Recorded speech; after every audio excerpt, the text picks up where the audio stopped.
Hey guys, just a quick update on our power station container going to Africa. We are pretty well finished.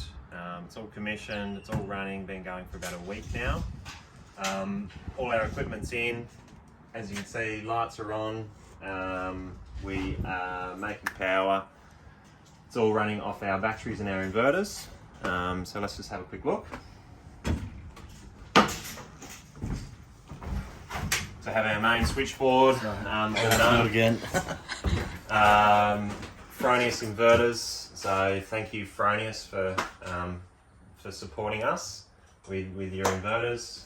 We've got our Selectronic battery inverters, Australian made. The Selectronic have helped us out as well, so really appreciate that. And then on this side we have all our Power Plus Energy batteries, so Australian made batteries, 60, 3 cabinets of 20 batteries, so 60 batteries all up. They're currently being charged, so thanks heaps to Power Plus Energy for helping us out and supporting our project.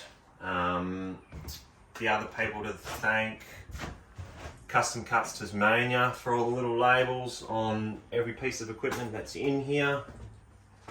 So thanks to those guys. All these flashings that are covering our cable trays were made by General Metal Products, Brendan down here in St Leonard's. They're perfect, so they makes it look really neat and tidy, so thanks guys.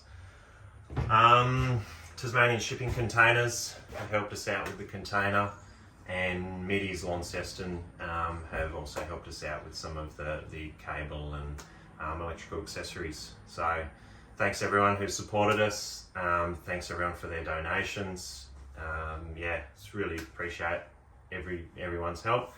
We've got Ben from GLB Constructions hiding over there somewhere, doing some framing at the moment to support these batteries so they don't move in transit and everything is safe. So containers getting shipped out on Friday the 17th, hopefully. So next update will be from us in Africa. So looking forward to that, heading over sometime next year. So thanks again, cheers.